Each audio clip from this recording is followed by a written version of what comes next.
ಗಂಗಾವತಿ ರಾಷ್ಟ್ರೀಯ ಬಾಹ್ಯಾಕಾಶ ದಿನ 2025 ಮತ್ತು ಎಸ್ಟಿಎಂ ಪ್ರಯೋಗಾಲಯದ ಉದ್ಘಾಟನೆ.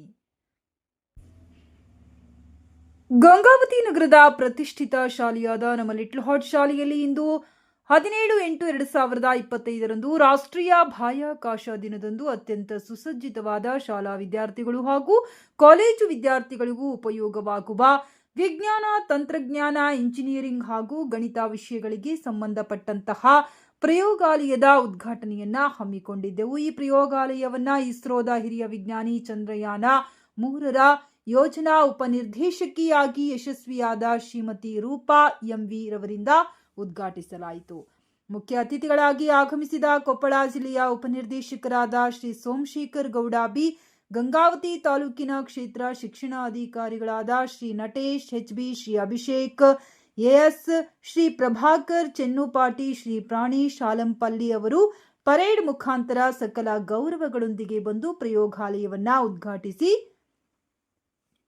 ಗಣಿತ ಮತ್ತು ವಿಜ್ಞಾನಕ್ಕೆ ಸಂಬಂಧಪಟ್ಟಂತಹ ಎಲ್ಲಾ ಸಾಮಗ್ರಿಗಳನ್ನು ವೀಕ್ಷಿಸಿ ಅದರ ಮಹತ್ವವನ್ನ ತಿಳಿದುಕೊಂಡರು. ತದನಂತರ ವೇದಿಕೆ ಮೇಲೆ ಎಲ್ಲಾ ಗಣ್ಯರು ದೀಪವನ್ನ ಬೆಳಗಿಸುವುದರ ಮೂಲಕ ಕಾರ್ಯಕ್ರಮವನ್ನ ಪ್ರಾರಂಭಿಸಿದರು. ಮುಖ್ಯ ಉದ್ಘಾಟಕರಾದಂತಹ ಇಸ್ರೋದ ಹಿರಿಯ ವಿಜ್ಞಾನಿ ಶ್ರೀಮತಿ ರೂಪಾ ಎಂವಿ ರವರು ಮಾತನಾಡಿ, ತಮ್ಮ ಯಶಸ್ವಿ ಯೋಜನೆಗಳಲ್ಲಿ ಒಂದಾದಂತಹ ಚಂದ್ರಯಾನ 3ರ ಮೊದಲ ಹೆಜ್ಜೆಯಿಂದ ಕೊನೆಯ ಹೆಜ್ಜೆಯ ತನಕ ಪ್ರತಿ ವಿವರವನ್ನು ಎಳೆಯಾಗಿ ತಿಳಿಸಿಕೊಟ್ಟಿದ್ದು ಕೇಳುಗರ ಮೈ ರೋಮಾಂಚನಗೊಳಿಸುವಂತಿತ್ತು. ಈ ಪ್ರಯೋಗಾಲಯವು ಕೇವಲ ನಮ್ಮ ಶಾಲಾ ವಿದ್ಯಾರ್ಥಿಗಳು ಮಾತ್ರವಲ್ಲದೆ ಎಲ್ಲಾ ಶಾಲಾ ವಿದ್ಯಾರ್ಥಿಗಳು ವೀಕ್ಷಿಸಿ ಅದರ ಸದುಪಯೋಗವನ್ನ ಪಡೆದುಕೊಳ್ಳಬೇಕೆಂದು ಶಾಲಾ ಕಾರ್ಯದರ್ಶಿಗಳಾದ ಶ್ರೀ ಜಗನ್ನಾಥ್ ಆಲಂಪಲ್ಲಿ ಅವರು ತಿಳಿಸಿದರು. ಕೊನೆಯಲ್ಲಿ ಅತಿ ಹೆಚ್ಚು ಅಂಕ ಪಡೆದ 10ನೇ ತರಗತಿಯ ವಿದ್ಯಾರ್ಥಿಗಳಿಗೆ ಸೇತು ಮಾಧವ ಪ್ರಶಸ್ತಿ ನೀಡಿ ಗೌರವಿಸಲಾಯಿತು. ವೇದಿಕೆ ಮೇಲೆ ಶ್ರೀ ಪ್ರಭಾಕರ್ ಚೆನ್ನುಪಾಟಿ, ಶ್ರೀ ಕೃಷ್ಣಪ್ರಸಾದ್ ಪೋಲಿನಾ, ಶ್ರೀ ವೆಂಕಟೇಶ್, ಶ್ರೀ ಅಭಿಷೇಕ್ DDPI, ಶ್ರೀ ಸೋಮಶೇಖರ್ ಗೌಡ, ಕ್ಷೇತ್ರ ಶಿಕ್ಷಣ ಅಧಿಕಾರಿಗಳಾದ ಶ್ರೀ ನಟೇಶ್, ಮುಖ್ಯೋಪಾಧ್ಯಾಯಿನಿ ಶ್ರೀಮತಿ ಪ್ರಿಯಾಕುಮಾರಿ, ಶ್ರೀಮತಿ ರಜನಿ ಆಲಂಪಲ್ಲಿ ಹಾಗೂ ಶ್ರೀಮತಿ ಶಾರೂನ್ ರವರು ಉಪಸ್ಥಿತರಿದ್ದರು. ನಿರೂಪಣೆಯನ್ನ ಶಿಕ್ಷಕಿಯರಾದ ಶ್ರೀಮತಿ ಶ್ವೇತಾ ಹಾಗೂ ಶ್ರೀಮತಿ ದಿವ್ಯಾರವರು ನಡೆಸಿಕೊಟ್ಟರು.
ವೊಕೇಶನ್ ಅವಾರ್ಡ್ಗಳು ಅವಕಾಶವನ್ನು ಪಡೆದಿದ್ದಾರೆ. 2022ರಲ್ಲಿ JSS science and technology university ಮೈಸೂರಲ್ಲಿ ನಡೆದ ಡಿಸ್ಟಿಂಗ್ವಿಶ್ ಅಲ್ಯೂಮಿನಿ ಪ್ರಶಸ್ತಿಯನ್ನು ಪಡೆದುಕೊಂಡಿದ್ದಾರೆ. 2022ರಲ್ಲಿ TV9 ಕನ್ನಡ ವತಿಯಿಂದ ನವನಕ್ಷತ್ರಗಳು ಎಂಬ ಪ್ರಶಸ್ತಿಯನ್ನು ಪಡೆದಿದ್ದಾರೆ. 2023ರಲ್ಲಿ SJCIT ಚಿಕ್ಕಬಳ್ಳಾಪುರದಲ್ಲಿ ನಡೆದ ಡಿಸ್ಟಿಂಗ್ವಿಶ್ ಅಲ್ಯೂಮಿನಿ ಪ್ರಶಸ್ತಿಯನ್ನು ಪಡೆದುಕೊಂಡಿದ್ದಾರೆ. 2024ರಲ್ಲಿ ಪಬ್ಲಿಕ್ ಟಿವಿ ವತಿಯಿಂದ ನೀಡಿರ್ತಕ್ಕಂಥ ನಾರಿ ನಾರಾಯಣಿ ಎಂಬ ಪ್ರಶಸ್ತಿಯನ್ನು ಪಡೆದುಕೊಂಡಿದ್ದಾರೆ. 2024ರಲ್ಲಿ GTV ವತಿಯಿಂದ ಗಗನದ ತಾರೆ ಎಂಬ ಪ್ರಶಸ್ತಿಯನ್ನು ಪಡೆದಿದ್ದಾರೆ. 2024ರಲ್ಲಿ ನ್ಯೂಸ್ ಫಸ್ಟ್ TV ವತಿಯಿಂದ ಮಹಿಳಾ ಮಾಣಿಕ್ಯ ಪ್ರಶಸ್ತಿಯನ್ನು ಪಡೆದುಕೊಂಡಿದ್ದಾರೆ. 2024ರಲ್ಲಿ APJ ಅಬ್ದುಲ್ ಕಲಾಂ ಸೇವಾ ಪ್ರಶಸ್ತಿಯನ್ನು ಪಡೆದುಕೊಂಡಿದ್ದಾರೆ. 2024ರಲ್ಲಿ ಹೊಯ್ಸಳ ಕನ್ನಡ ಸಂಘ ಮೈಸೂರಿನಲ್ಲಿ ನಡೆದ ಹೊಯ್ಸಳ ಪ್ರಶಸ್ತಿಯನ್ನು ಪಡೆದಿದ್ದಾರೆ. 2025ರಲ್ಲಿ ಪ್ರಜಾವಾಣಿ ದಿನಪತ್ರಿಕೆಯ ವತಿಯಿಂದ ಮಹಿಳಾ ಸಾಧಕ ಪ್ರಶಸ್ತಿಯನ್ನು ಪಡೆದುಕೊಂಡಿದ್ದಾರೆ. ಸಾಕಾಯ್ತು ನನಗೆ ಪ್ರಶಸ್ತಿಗಳನ್ನು ಓದೋದಕ್ಕೆ ಸಾಕಾಗ್ಬಿಟ್ಟಿದೆ. ನಿಜವಾಗಿಯೂ ಈ ಸಾಧನೆ ಮಾಡಿರ್ತಕ್ಕಂಥ ಒಬ್ಬ ವ್ಯಕ್ತಿ ನಮ್ಮ ಶಾಲೆಯಲ್ಲಿ ಇದ್ದ ನಮ್ಮ ಕಣ್ಮುಂದಿಗೆ ಇದ್ದಾರೆ ಅಂತ ಹೇಳಿದ್ರೆ ನಮ್ಗೆ ತುಂಬಾ ಹೆಮ್ಮೆ ಅನಿಸ್ತಾ ಇದೆ, ಅಷ್ಟೇ ಆಶ್ಚರ್ಯ ಆಗ್ತಾ ಇದೆ. ಇದ್ರ ಸಾಧನೆ, ಈ ಪ್ರಶಸ್ತಿಗಳ ಸಾಧನೆ ಜೊತೆಗೆ ಇವರು ರಾಷ್ಟ್ರೀಯ ಮಟ್ಟದ ಈಜುಪಟು ಆಗಿದ್ದಾರೆ, ರಾಷ್ಟ್ರೀಯ ಮಟ್ಟದ ಖೋಖೋ ಆಟದಲ್ಲಿ ಸಾಧನೆ ಮಾಡಿದ್ದಾರೆ. ನಾನು ಇಷ್ಟು ಸಾಕು ಅನ್ಕೊಳ್ತಾ ಇದ್ದೀನಿ. ಮೇಡಮ್ ಸರ್ ಕೊಟ್ಟಿರೋದು ಎಡಿಟ್ ಮಾಡಿ, ನಾನು ಅದಕ್ಕೂ ಎಡಿಟ್ ಮಾಡಿದ್ದೀನಿ. ನಿನ್ನ ಟೀಚರ್ಸ್ಗಳು ಹೇಳಿದ್ದೀನಿ, ನಾನು ಇದು ಎಡಿಟ್ ಮಾಡೋಕ್ಕೆ ನನಗೆ ಬಹಳ ಕೈ ತಗೊಳ್ತಾ ಇದ್ದೇನೆ. ಅಷ್ಟೊಂದು ಸಾಧನೆ ಮಾಡಿರ್ತಕ್ಕಂಥ ಇವತ್ತು ನಮ್ಮ ಶಾಲೆಯ ಸೈನ್ಸ್ ಲ್ಯಾಬ್ ಉದ್ಘಾಟನೆ ಮಾಡಲು ಬಂದಿರತಕ್ಕಂಥದ್ದು ತುಂಬಾ ಹೆಮ್ಮೆ ಅನಿಸ್ತದೆ. ಅದ್ರ ಜೊತೆಗೆ ಇನ್ನೊಬ್ಬ ವ್ಯಕ್ತಿ ಬಂದಿದ್ದಾರೆ, ಅಭಿಷೇಕ್ ಸರ್ ಹೇಳಿದ ಹಾಗೆ ಯಶಸ್ವಿ ಪುರುಷ ಹಿಂದೆ ಮಹಿಳೆಯಿಂದ ಪುರುಷ ಇದ್ದಾರೆ ಅಂತ ಹೇಳಿ ವೆಂಕಟೇಶ್ ಸರ್ ಅವರು. ಇವರು ಕೂಡ ಛತ್ರಪತಿ ಸಾವಜಿ ಮಹಾರಾಜ ವಿಶ್ವವಿದ್ಯಾಲಯದಿಂದ PhD ಪಡ್ಕೊಂಡಿದ್ದಾರೆ, ಕೃತಕ ಬುದ್ಧಿಮತ್ತೆ ಮತ್ತು ಪಡ್ಕೊಂಡಿದ್ದಾರೆ. ಅದೇ ರೀತಿಯಾಗಿ ನೀವು ನೋಡಿ ಒಂದೇ ಒಂದು ಉದಾಹರಣೆ ಹೇಳ್ತೀನಿ. ಸಾಟರ್ಡೆ ಸಂಡೇ ಬಂದ್ರೆ ಗೌರ್ಮೆಂಟ್ ಎಂಪ್ಲಾಯ್ಸ್ ಎಸ್ಕೇಪ್ ಆಗ್ಬಿಡ್ತಾರೆ. ಆದ್ರೆ ನಾವು ಅವ್ರು ಇಬ್ಬರು ಇಟ್ಬಿಟ್ಟಿದ್ದೀವಿ. DDPS ಸರ್ BS ಸರ್ ನೀವು ಬರಲೇಬೇಕು ಸರ್ ಇಷ್ಟಿಲ್ಲ, ಯಾಕಂದ್ರೆ ಅವರಿಗೆ ಶಿಕ್ಷಣದ ಬಗ್ಗೆ ಅಷ್ಟೊಂದು ಕಾಳಜಿ ಇದೆ. ಇವತ್ತು ಎಷ್ಟು ಒತ್ತಡಗಳಿದ್ದಾಗ ಕೂಡ ನನ್ನ ಜೊತೆ ಸೇರ್ಕೊಂಡಿದ್ದಾರೆ. ಅತ್ಯುತ್ತಮವಾಗಿ ಗಂಗಾವತಿ ತಾಲೂಕಕ್ಕೆ BO ಆಗಿರ್ತಕ್ಕಂಥ ಪ್ರಮೋಷನ್ ಆಗಿ ಕೊಪ್ಪಳ ಜಿಲ್ಲೆ 4 ತಾಲೂಕುಗಳು ಇರ್ತಕ್ಕಂಥ ಮೇಜರ್ ಎಲ್ಲ ತಾಲೂಕುಗಳಿಗೂ ಕೂಡ ಅತ್ಯುತ್ತಮವಾಗಿರ್ತಕ್ಕಂಥ ಒಂದು ರಿಸಲ್ಟ್ ಫಲಿತಾಂಶ ಪಡ್ಕೊಳ್ತೀವಿ ಅಂತ ನಾನು ಹೇಳೋದಕ್ಕೆ ಇಷ್ಟಪಡ್ತಾ ಇದ್ದೀವಿ ಅವರ ಮಾರ್ಗದರ್ಶನದಲ್ಲಿ. ಅದ್ರ ಜೊತೆಗೆ ಗಂಗಾವತಿ ತಾಲೂಕಿಗೆ ಒಂದು ವಿಶೇಷತೆ ಇದೆ. ಗಂಗಾವತಿ ತಾಲೂಕಿನ BOಗಳಾಗಿ ಬರ್ತಿರ್ತಕ್ಕಂಥವ್ರು ಸುತ್ತಮುತ್ತಲಿನ ಜಿಲ್ಲೆಯವರು, ನಮ್ಮ ಕೊಪ್ಪಳ, ಬಳ್ಳಾರಿ, ಅಲ್ಲಿಯವರು ಅಷ್ಟೇ. ಆದ್ರೆ ಈ ಬಾರಿ ನಾವು ಹೊಸದಾಗಿ ಮೈಸೂರು ಜಿಲ್ಲೆಯವ್ರನ್ನ ನಾವು BO ಆಗಿ ಕರ್ಕೊಂಡಿದ್ದೀವಿ. ಯಾಕಂದ್ರೆ ಅಲ್ಲಿಯ ಒಂದು ಶಿಕ್ಷಣ ಪದ್ಧತಿಯು ಕೂಡ ಅಲ್ಲಿಯೇ ಇರ್ತಕ್ಕಂಥ ಅವರ ವಾತಾವರಣವನ್ನು ಕೂಡ ಇಲ್ಲಿ ಬೆಳೀಲಿ ಅಂತ ಅವರು ಕೂಡ ತುಂಬಾ ಆಕ್ಟಿವ್ ಆಗಿರ್ತಾರೆ. ನಟೇಶ್ವರ್ ಅವರು ಅತ್ಯುತ್ತಮವಾಗಿ ಶಿಕ್ಷಣ ಕ್ಷೇತ್ರ ಅವರು ಒಂದು ಉದಾಹರಣೆ ಹೇಳ್ತೀನಿ ನಿಮ್ಗೆ, ಸಣ್ಣ ಉದಾಹರಣೆ ಹೇಳ್ಬಿಟ್ಬಿಡ್ತೀನಿ. ಅವ್ರು ಕೇವಲ ಮಕ್ಕಳ ಶಾಲೆ ಇನ್ಸ್ಪೆಕ್ಷನ್ ಅಲ್ಲ, ಮಕ್ಕಳ ಸುರಕ್ಷತೆಗೆ ಎಷ್ಟೊಂದು ಕಾಳಜಿ ಇದೆ ಅಂದ್ರೆ ಆಟೋದಲ್ಲಿ ಓವರ್ಲೋಡ್ ಆಗಿದೆ ಅಂತ ಹೇಳಿ ಗಾಡಿ ಫಾಲೋ ಮಾಡ್ಕೊಂಡು ನಮ್ಮ ಶಾಲೆ ಬಂದ್ಬಿಟ್ರು ಅಂತಿದ್ದ ಅವರು.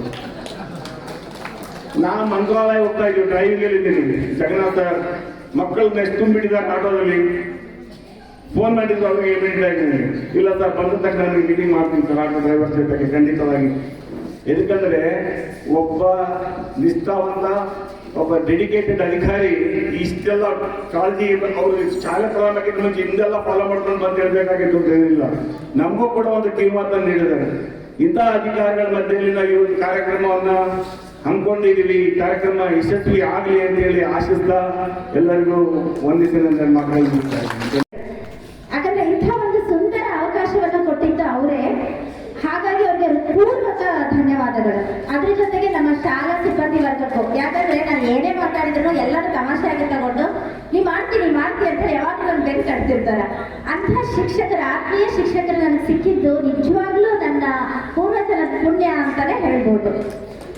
ಮೊದಲಿಗೆ ಮೇಡಮ್ ಅವ್ರಿಗೂ ಕೂಡ ಇದರಲ್ಲಿ ನಾನು ಕೆಲವೊಂದು ಕಡೆ ನೀನು ಅಂತ ಬಳಸಿದ್ದೀನಿ, ದಯವಿಟ್ಟು ತಪ್ಪು ತಿಳ್ಕೊಬಾರ್ದು. ಯಾಕಂದ್ರೆ ಕವನ ಬರೆಯುವ ಉದ್ದೇಶದಿಂದ ಇಲ್ಲಿ ಅವ್ರನ್ನ ಏಕವಚನದಲ್ಲಿ ಕರೆದು ಅವ್ರನ್ನ ಅವಮಾನ ಮಾಡಬೇಕು ಅನ್ನೋಂಥ ಉದ್ದೇಶ ಇಲ್ಲ.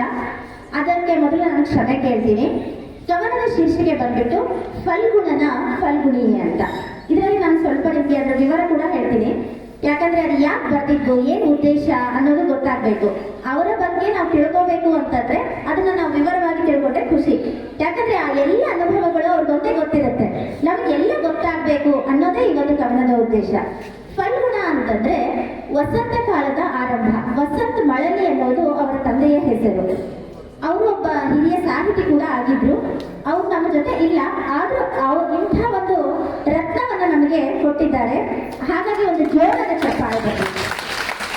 ಅದೇ ರೀತಿಯಾಗಿ ವೆಂಕಟೇಶ ಸ್ವಾಮಿಗೂ ಕೂಡ ಫಲ್ಗುಣ ಅಂತಾನೆ ಕರೀತಾರೆ. ಇಲ್ಲಿ ತಂದೆ ಮತ್ತು ಗಂಡ ಫಲ್ಗುಣ, ಎಂಥ ಅದೃಷ್ಟ ನೋಡಿ. ಹಾಗೆಯೇ ಫಲ್ಗುಣಿಯೇ ಅನ್ನೋದು ಯಾಕೆ ಅಂದ್ರೆ, ಫಲ್ಗುಣಿ ಅಂದ್ರೆ ಅರ್ಥ ರೂಪ ಅಂತ. ಅಂದ್ರೆ ಫಲ್ಗುಣನ ಫಲ್ಗುಣಿಯೇ ವೆಂಕಟೇಶ್ ಮತ್ತು ವಸಂತ ಮಳಲಿಯವರ ಪ್ರೀತಿ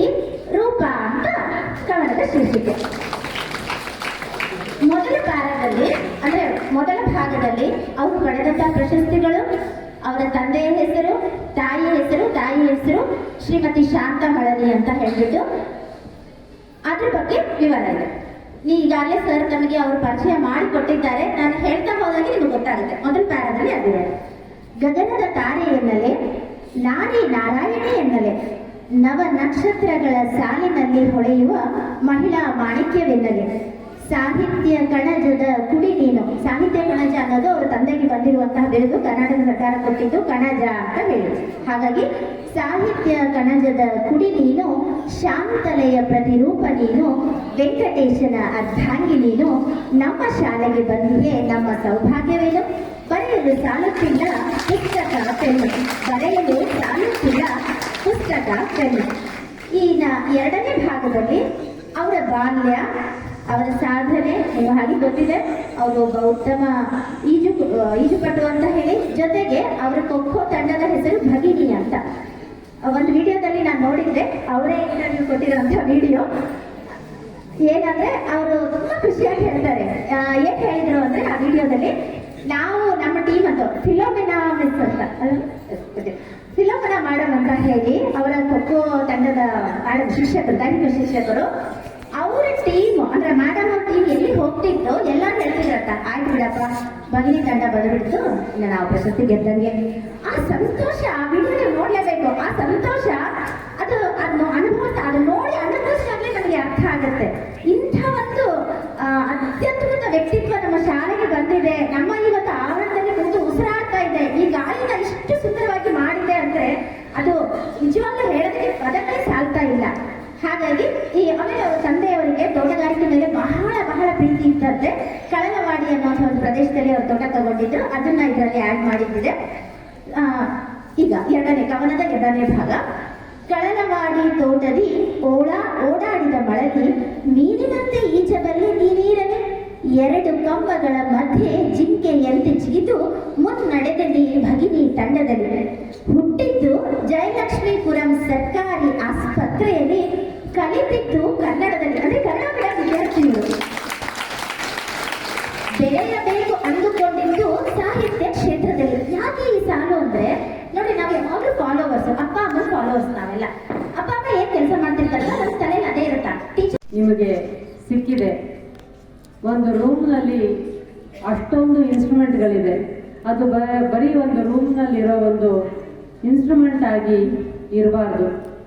ಆ ಉಪಕರಣಗಳನ್ನೆಲ್ಲ ನೋಡಿದಾಗ ನಿಮಗೆ ಬೇಕಾಗಿರೋದು ಅದು ಯಾಕೆ, ಏನು, ಯಾಕೆ ಅದು ಹಾಗೆ ಕೆಲಸ ಮಾಡುತ್ತೆ ಅನ್ನೋ ಒಂದು ಪ್ರಶ್ನೆ ನಿಮ್ಮಲ್ಲಿ ಹುಟ್ಕೋಬೇಕು ಮಕ್ಕಳಲ್ಲಿ. ಅದನ್ನು ನಿಮ್ಮ ಈ ಪ್ರಯೋಗಾಲಯದಲ್ಲಿ ಉತ್ತರವನ್ನು ಕಂಡುಕೋಬೇಕು. ಪುಸ್ತಕ ನೀವು ಓದ್ತೀರಾ ಎಲ್ಲರೂ, ಈಗ ನಿಮ್ಮ ಸಿಲೆಬಸ್ ಇದೆ, ಸಿಲೆಬಸ್ ಬಿಟ್ಟು ನೀವು ಏನಾದ್ರು ನಿಮಗೆ ಯೋಚನೆ ಬಂದರೆ ಅದಕ್ಕೆ ಮೇಷ್ಟ್ರುಗಳನ್ನು ಕೇಳ್ಬೋದು. ಅಲ್ಲದೆ ಈ ಪ್ರಯೋಗಾಲಯದಲ್ಲಿ ನೀವೇ ಮಾಡಿ ನೋಡಿ ಕಲ್ತ್ಕೋಬಹುದು. ಅದಕ್ಕಾಗಿ ಇರುವಂತಹ ಒಂದು ದೊಡ್ಡ ಈ ಪ್ರಯೋಗಾಲಯ ನಮ್ಮ ಅಭಿಷೇಕ್ ಅವರ ಒಂದು ಕನಸಿನ ಕೂಸಾಗಿ ಇಲ್ಲಿ ಹೊರಹೊಮ್ಮಿದೆ. ಅದ್ಭುತವಾದ ವ್ಯಕ್ತಿ. ಅವರ ಆಸೆ ಇಷ್ಟೇ, ಎಲ್ಲ ಮಕ್ಕಳಿಗೆ ವಿಜ್ಞಾನದಲ್ಲಿ ಆಸಕ್ತಿಯನ್ನು ಬೆಳೆಸಬೇಕು, ಅವರನ್ನು ಒಂದು ದೊಡ್ಡ ವಿಜ್ಞಾನಿಯಾಗಿ ಮಾಡಬೇಕು, ಒಂದು ಒಳ್ಳೆಯ ಪ್ರಜೆಯಾಗಿ ಮಾಡಬೇಕು ಅನ್ನೋ ಕನಸನ್ನು ಹೊತ್ತು ಎಲ್ಲ ಇಡೀ ರಾಜ್ಯದಾದ್ಯಂತ ಸುತ್ತುತ್ತಾ ಇದ್ದಾರೆ. ಹಾಗಾಗಿ ಅದು ಇವತ್ತು ಇಲ್ಲಿ ಒಂದು ಮೊಳಕೆ ಹೊಡೆದಿದೆ. ಅದನ್ನು ನೀವು ಎಷ್ಟರ ಮಟ್ಟಿಗೆ ತಗೊಂಡು ಹೋಗ್ತೀರಾ ಅಂತ ನೋಡ್ಬೇಕೀಗ.